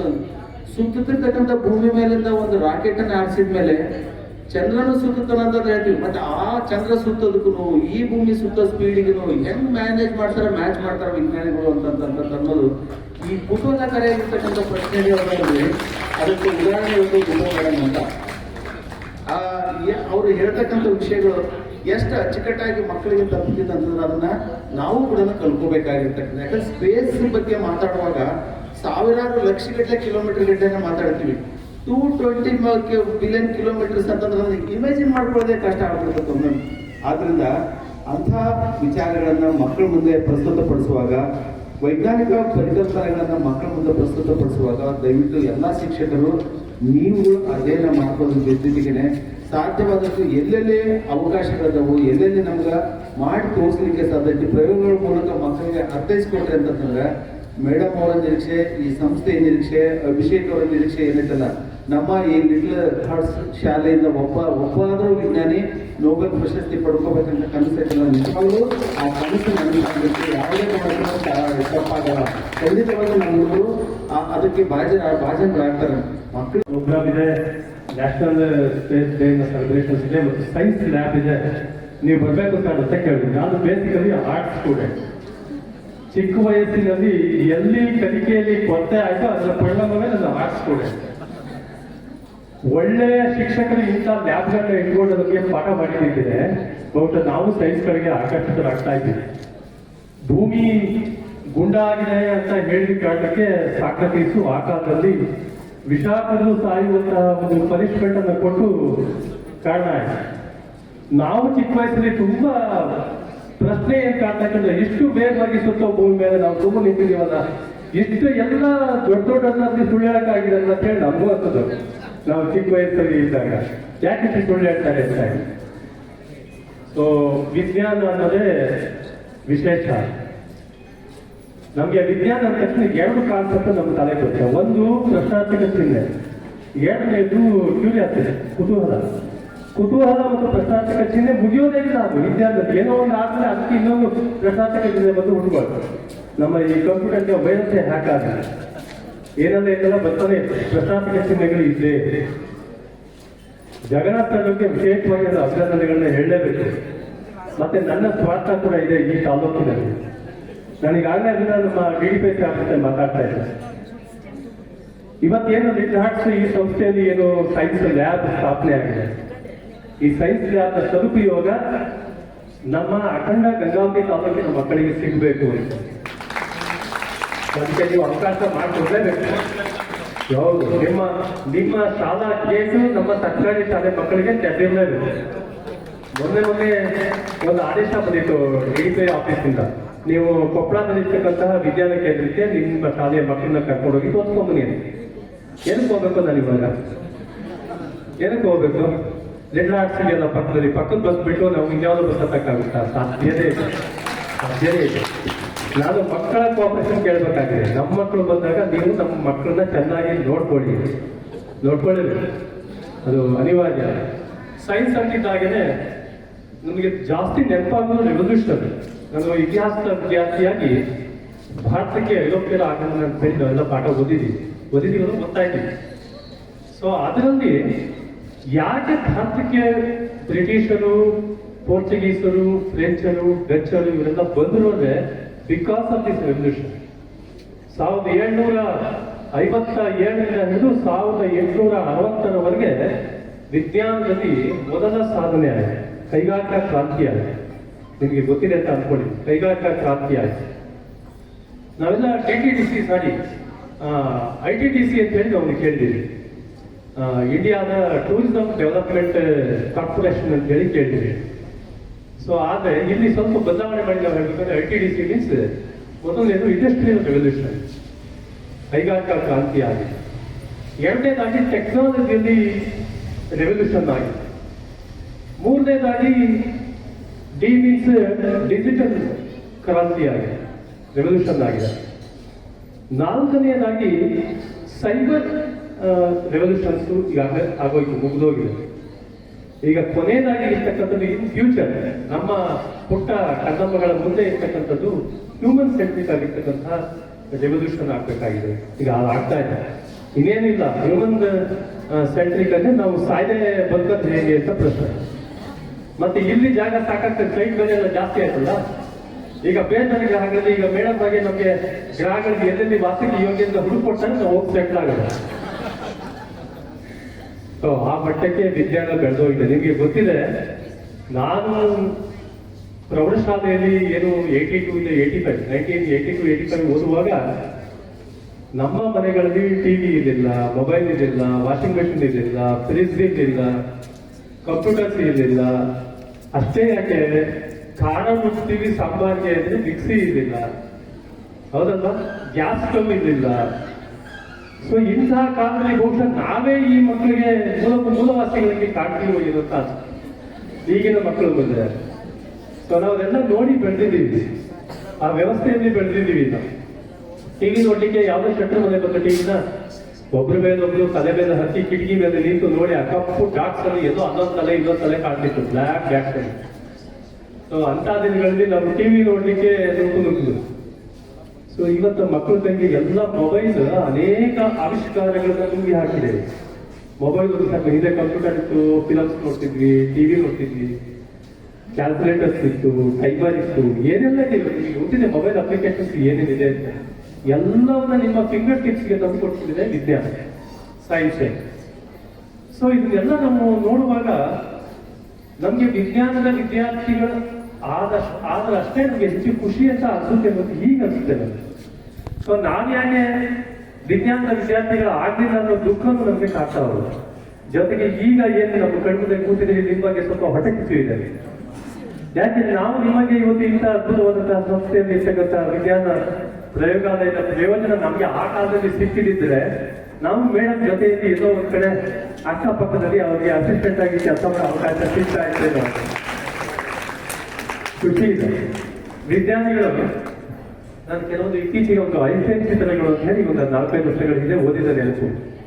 ಐನ್ಸ್ಟೈನ್ ಮಹಾವಿಜ್ಞಾನಿ ಈಗ ಮೇಡಮ್ ಜೊತೆ ನಾನು ಎಲ್ಲ ಕಡೆ ಹೋಗ್ತಾ ಇರ್ತೀನಿ. ಅವ್ರೇನಾದ್ರು ಸ್ವಲ್ಪ ಗಂಟೆ ಕಟ್ಟಿದ್ರೆ ನಾನೇ ಮಾಡ್ಬಿಡ್ತಾ ಇರ್ತೇನೆ. ಹಾಗಾಗಿ ನಮ್ಗೇನು ಅಂದ್ರೆ ಒಂದು ಧನ್ಯತೆ ಭಾವ ಇದೆ. ಸೈಂಟಿಸ್ಟ್ ಅವ್ರು ಏನೋ ಅನುಕೂಲ ಆಗುತ್ತೆ, ಅವರಿಂದ ಸಮಾಜಕ್ಕೆ ಒಂದಷ್ಟಿದೆ. ಇದರಲ್ಲಿ ಏನು ಗೊತ್ತಾ, ಒಂದು ಸಾಹಿತ್ಯ ಪರಿಚಾರಿಕೆ ಅಂತ ಒಂದಿದೆ. ಸಾಹಿತ್ಯನೇ ಬರಿಬೇಕಾಗಿಲ್ಲ, ಸಾಹಿತ್ಯಗಳಿಗೆ ಅನುಕೂಲ ಮಾಡಿಕೊಟ್ರೆ ಸಾಕು, ಅದು ಕನ್ನಡ ಸೇವೆನೇ ಅಲ್ವಾ. ಅದೇ ರೀತಿ ನಾವು ಮನೆಯಲ್ಲಿ ಒಂದು ವಿಜ್ಞಾನ ಸಂಸ್ಕೃತಿ ಇದೆ. ಈಗ ನಮ್ಮ ಹತ್ರ ಈಗ ಹೇಳಿದ್ರು, ಹಳೆ ಬೇರು ಹೊಸ ಚಿಗುರು ಕೂಡಿದರು ಮರಸೊಬಗು ವಿಜ್ಞಾನ ಕಲೆ ಮೇಲೈವಿಸೆ ಗಸವು ಜನಜೀವನಕ್ಕೆ ಮಂಕುತಿಮ್ಮ ಅಂತ. ವಿಜ್ಞಾನ ಇದೆ, ಕಲೆ ಜೊತೆಗೆ ನಮ್ಮ ನಟೇಶ್ ಸರ್ ಇದ್ದಾರೆ, ಅವರೇನು ಹೇಳಿದ್ರು ಅದೆಲ್ಲ ಒಟ್ಟೊಟ್ಟಿಗೆ ನಾವು ಕೆಲಸ ಮಾಡ್ಕೊಂಡು ಹೋಗ್ತಾ ಇದ್ದೀವಿ. ಮನೆಯಲ್ಲಿ ಒಂದು ಕಲೆ ಇದೆ, ಅದಕ್ಕೊಂದು ಸೌಂದರ್ಯ ಇದೆ, ಅದ್ರ ಜೊತೆ ವಿಜ್ಞಾನ ಇದೆ. ಆದರೆ ನಮ್ದೇನಿಲ್ಲ, ಪರಿಚಾರಿಕೆ ಕೆಲಸ ಅಷ್ಟೇ. ಅವ್ರು ಮಾಡ್ತಾರೆ, ನಾವು ಅವ್ರಿಗೊಂದು ಸಹಾಯ ಮಾಡಬಾರ್ದಂದ್ರೆ ಅವ್ರ ಜೊತೆ ಇರಬೇಕಷ್ಟೇ.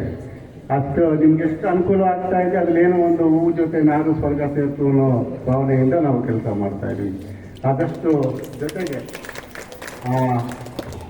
ಇನ್ನೊಂದು ಸಾರ್ಥಕತೆ ಇದೆ. ಅದಕ್ಕೊಂದು ಸಣ್ಣ ಕಥೆ ಹೇಳ್ಬಿಟ್ಟು ಕುವೆಂಪು ಅವ್ರ ಆತ್ಮಕಥೆಯನ್ನು ಬರ್ಕೊಂಡಿದ್ದಾರೆ. ಏನು ಬರ್ಕೊಂಡಿದ್ದಾರೆ ಅಂತಂದ್ರೆ, ಒಂದ್ಸಲ ಅವರು BC ಆದ್ರೂ ಎಲ್ಲ ಆಯಿತು, ಎಲ್ಲ ಅವಾರ್ಡ್ಗಳು ಬಂದಾಯಿತು, ರಾಮಾಯಣ ಎಲ್ಲ ಅವಾರ್ಡ್ಗಳು ಬಂದಿದೆ ಅವರಿಗೆ. ಭಾರತ ರತ್ನ ಒಂದು ಬಿಟ್ಟು ಇನ್ನೆಲ್ಲನೂ ಸಿಕ್ಕಾಯ್ತು. ನೊಬೆಲ್ ಪ್ರಶಸ್ತಿನೂ ಬರಬೇಕಿತ್ತು. ಅವರೆಲ್ಲ ಆದ್ಮೇಲೆ ಒಂದು ದಿವಸ ಹಿಂಗೆ ನಿದ್ದೆ ಮಾಡ್ಬೇಕಾದ್ರೆ ಕನಸು ಬಂತಂತೆ. ಕನಸು ಸತ್ಬಿಟ್ಟಿದ್ದಾರೆ ಇವರು. ಸ್ವರ್ಗಕ್ಕೆ ಹೋಗಿ ನಿಂತ್ಬಿಟ್ಟಿದ್ದಾರೆ ಭಾಗದಲ್ಲಿ. ಸ್ವರ್ಗದ ಭಾಗದಲ್ಲಿ ನಿಂತ ಮೇಲೆ ಅವ್ರ ದ್ವಾರಪಾಲಕರು ಇರ್ತಲ್ಲ, ಜಯ ವಿಜಯರು ಅಂತಾರೆ, ಇಬ್ಬರಿದ್ದಾರೆ ಯಮಕಿಂಕರು. ಯಾರಪ್ಪ ನೀನು? ನಾನು ಗೊತ್ತಿಲ್ವಾ, ಮಹಾಋಷಿ ಕುವೆಂಪು ಅಂತ. ನಾನು ಯಾರೋ ಗೊತ್ತಿಲ್ಲ, ಹೋಗಿ ವಾಪಸ್ ಬಂದು ದಯವಿಟ್ಟು ಸ್ವರ್ಗದ ಭಾಗ ತೆಗೆದ್ರೆ ನಾನು ಮಹಾಋಷಿ ಬಂದಿದ್ದೀನಿ. ಅದು ಯಾರು ನನಗೆ ಗೊತ್ತಿಲ್ಲಪ್ಪ ಅಂತ. ಮತ್ತೆ ಇಲ್ಲಪ್ಪ, ನಾನು ಕುವೆಂಪು ಇದು ಮೈಸೂರು ಯೂನಿವರ್ಸಿಟಿ ವೈಸ್ ಚಾನ್ಸಲರ್ ಆಗಿದ್ದೆ. ಯಾರು ಗೊತ್ತಿಲ್ರಿ ನಿಮಗೆ? ಯಾರು ನನಗೆ ಗೊತ್ತಿಲ್ಲ ಅಂತ ವಾಪಸ್ ಕಳಿಸ್ತಾರೆ. ಇಲ್ಲ ನಾನು ರಾಮಾಯಣ ದರ್ಶನ ಬರ್ದಿದ್ದೀನಿ, ಮೇಧಾವಿ ಕವಿ, ಮಳಗರವಿ ಮದುಮಗಳು ಬರ್ದಿದ್ದೀನಿ, ಕಾನೂರು ಸುಬ್ಬಮ್ಮಯ್ಯಗಳು, ಇದಕ್ಕೆಲ್ಲ ಅವಾರ್ಡ್ ಬಂದಿದೆ ನನಗೆ ಅಂತ. ಆದ್ರೂ ನನಗೇನು ಗೊತ್ತಿಲ್ಲ, ಏನು ಗೊತ್ತಿಲ್ಲ, ನೀವು ಯಾರು ಗೊತ್ತಿಲ್ಲ, ವಾಪಸ್ ಹೋಗ್ತಾ ಇರಿ ಅಂತ. ಕೊನೆಗೆ ಒಂದು ನಿಮಿಷ ನಾನು ಹೇಮಿ ಗಂಡ ಅಂತ ಯಾವಾಗ ಸ್ವರ್ಗದ ಭಾಗ ತೆಗೆಯಿತು. ಆ ರೀತಿ ನಾನೀಗ ರೂಪಿ ಗಂಡ ಅಂತ ಹೇಳ್ಕೊಂಡು ಎಲ್ಲ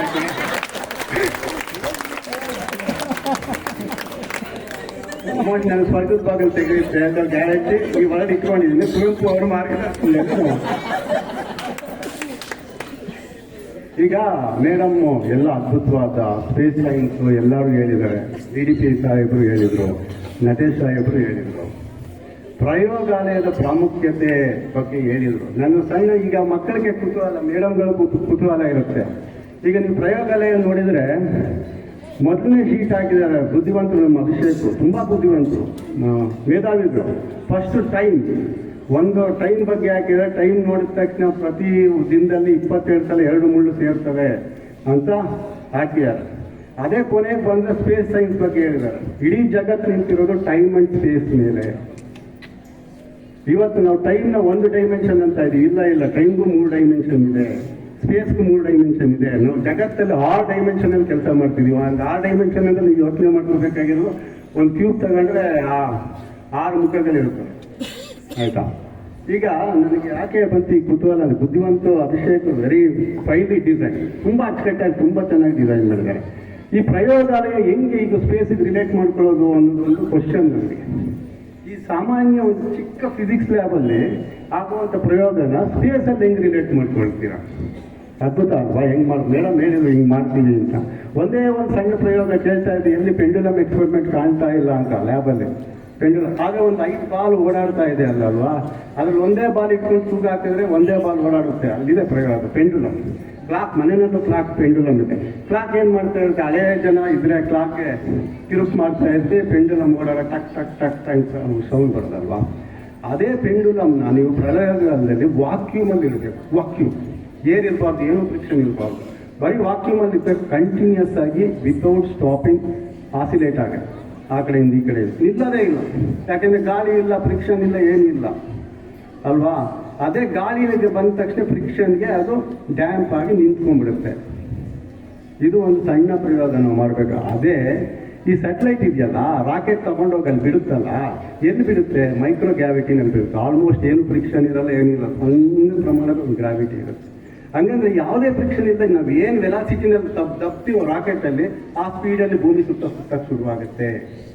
ಇದೇ ಪೆಂಡುಲಮ್ ಎಕ್ಸ್ಪೆರಿಮೆಂಟು. ಅಲ್ಲಿ ಹೋಗಿ ರಾಕೆಟ್ ಇಲ್ಲ, ಸ್ಯಾಟಲೈಟ್ ಎಸೆಯೋದಷ್ಟೇ, ಅವ್ರ ಒಂದು ಸ್ಪೀಡಲ್ಲಿ, ಒಂದು ಡೈರೆಕ್ಷನಲ್ಲಿ ಅದು ಸುತ್ತುತ್ತೆ, ನಿರಂತರವಾಗಿ ಸುತ್ತುತ್ತೆ. ಅದಕ್ಕೆ ಯಾವುದು ಫ್ಯೂಯಲ್ ಬೇಕಾಗಿಲ್ಲ, ಯಾರು ಕೀ ಕೊಡಬೇಕಾಗಿಲ್ಲ.